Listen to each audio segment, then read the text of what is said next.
Assalamualaikum warahmatullahi wabarakatuh. Halo teman-teman pecinta bulu tangkis Indonesia. Kali ini kita akan membahas tentang Jonathan Christie, tentang review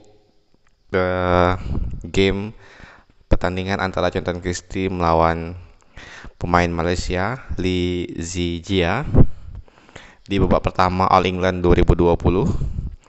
Dan lagi-lagi Jojo meskipun secara head to head unggul 4-0 atas pemain Malaysia ini, namun di pertandingan All England babak pertama dia gagal mematahkan tren negatifnya selama 2020 ini. Jojo kembali kalah dengan 2 game langsung dari pemain Malaysia ini. Kita akan mereview permainan Jojo pada pertandingan tersebut. Jojo secara mental masih sangat buruk ya, secara psikologis masih sangat buruk. Dia belum mampu meningkatkan kepercayaan dirinya. Dia masih kurang pede, banyak sekali error ketika tertinggal, dia tidak berusaha untuk bangkit. Dan itu diakui oleh Jojo sendiri kalau dia mentalnya masih down. Secara psikologis dia masih menurun dan dia masih terbayang-bayang oleh kekalahan-kekalahan di turnamen sebelumnya, terutama di Badminton Asia Team Championship 2020 lalu. Kemudian dari sisi permainan, Jojo tidak jelas pakemnya apa, mau menyerangkah atau bertahankah, sangat tidak jelas. Untuk bertahan juga pertahanannya buruk sekali, menyerang juga jarang sekali menyerang, dan smash-smashnya mudah sekali dikembalikan, bahkan bisa di-counter oleh Lee Zijia. Kemudian pertahanannya juga sangat buruk, berulang kali smash-smash Lee Zijia gagal dikembalikan oleh Jojo, bahkan smash Lee Zijia cenderung tidak terlalu keras dan tidak terlalu mematikan, tapi Jojo gagal untuk mengembalikan. Kemudian dari sisi ini ya, error ya, Jojo banyak sekali error, banyak sekali bola-bola nanggung, bola-bola yang seharusnya tidak boleh dilakukan oleh pemain sekelas Jonathan Christie ya, 10 besar dunia peringkat ke-7 dan 2018 juara Asian Games. Harusnya pemain dengan level seperti itu tidak boleh ada bola-bola yang tanggung sebanyak itu ya. Memang kalau bola tanggung, bahkan pemain nomor 1 dunia pun Kento Momota pun pasti ada memberikan bola-bola tanggung. Nah, itu tidak luput karena tidak ada pemain yang sempurna. Namun Jojo kali ini sangat banyak, berulang kali bola tanggung diberikan oleh Jojo, sehingga ya tinggal di smash saja sama Lee Zijia, langsung dapat poin langsung. Kemudian banyak sekali error ya, banyak sekali. Jojo keluar ya, mulai dari pengembalian yang out, yang service yang out, kemudian lob yang out, pengembalian yang out, banyak sekali, berulang kali, beberapa kali, dan itu menjadi poin gratis. Kemudian juga dari sisi pengamatan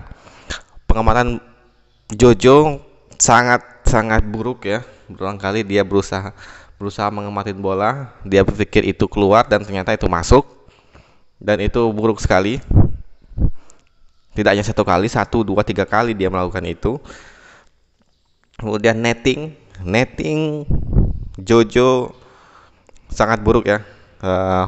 Beberapa kali dia adu netting dengan Lee dan selalu kalah. Bahkan jika berhasil pun dia nanggung pengembaliannya, sehingga dapat di smash dengan kuat oleh Lee. Mana kita tahu Lee juga sangat bagus dalam smash, bahkan backhand smash pun dia sangat bagus. hampir dia dengan digadang-gadang menjadi penerus Taufik Hidayat dari sisi back end smash ya.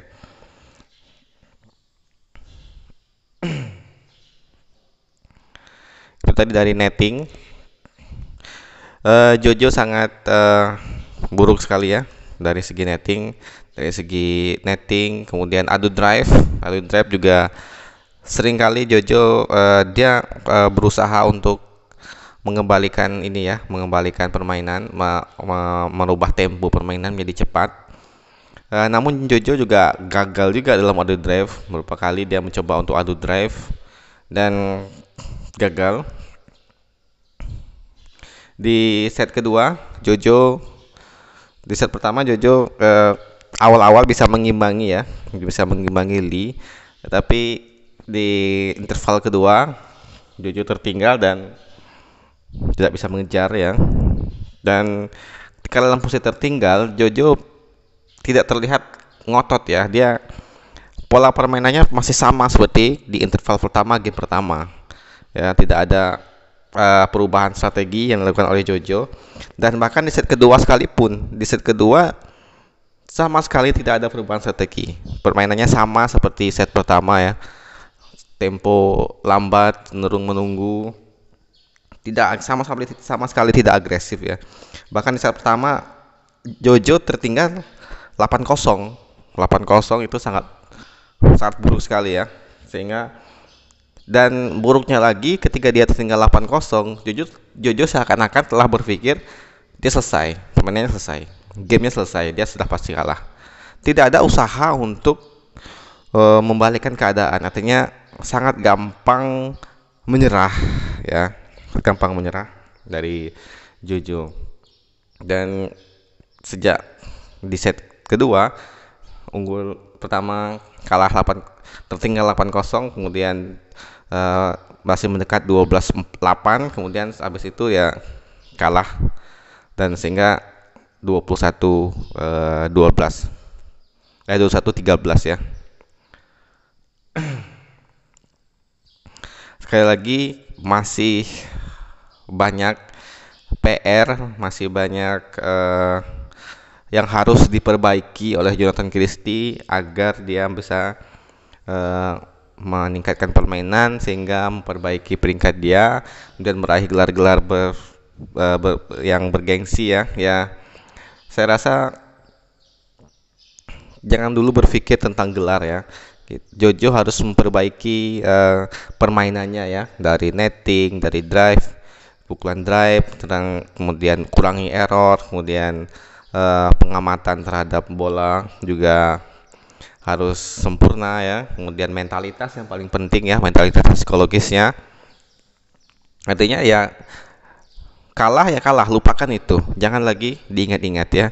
Kekalahan hanya boleh diingat untuk mengambil pelajaran di mana yang salahnya, kemudian diperbaiki di pertandingan yang berikutnya. Tidak untuk diingat sehingga membuat mental menjadi down seperti yang terjadi di All England 2020 ini. Jojo teringat akan kekalahannya di BATC 2020 ya. Itu mentalitas ya. Kemudian faktor non teknis yang lainnya ya, seperti kurangi sosmed, kemudian pola makan juga harus teratur ya, harus bagus. Kemudian ya harus fokus ke badminton, dan intensitas latihan juga perlu ditambah ya, supaya mentalnya juga bagus, tekniknya juga semakin meningkat. Kemudian tidak salahnya juga Jojo mengikuti level-level permainan, level-level turnamen yang lebih rendah ya, seperti level Super 300. Tidak ada salahnya ikut. Bahkan mantan juara pemain ranking 1 dunia, mantan juara Olimpik Carolina Marin ya, tidak segan untuk mengikuti level 300. Itu fungsinya apa? Itu fungsinya untuk meningkatkan mental atau meningkatkan psikologis dari si pemain. Karena kita tahu Carolina Marin absen di awal 2019 dan absen berbulan-bulan karena cedera ya. Dan tidak mudah bagi pemain yang telah absen lama untuk mengembalikan performa. Dari segi teknik mungkin bisa, tapi dari segi mentalitas itu sangat susah ya. Makanya dengan mengikuti turnamen-turnamen yang level lebih rendah seperti 300 misalnya, dia bisa mengembalikan mentalnya, moodnya jadi lebih bagus karena kekalahan akan membuat down. Sementara kemenangan tidak peduli di level berapapun, di level 300 sekalipun, akan membuat mental si pemain itu naik ya. Oke, itulah tadi pembahasan mengenai Jojo Jonathan Christie ya. Hanya itu saja yang bisa kami review, kita bahas di analisis kali ini, di podcast kita kali ini. Dan teman-teman, kami mohon untuk mendukung terus channel ini dengan klik tombol subscribe dan nyalakan tombol lonceng notifikasinya, sehingga kami semakin bersemangat untuk membuat podcast tentang badminton ya, analisa dan sebagainya, review. Terima kasih. Assalamualaikum warahmatullahi wabarakatuh.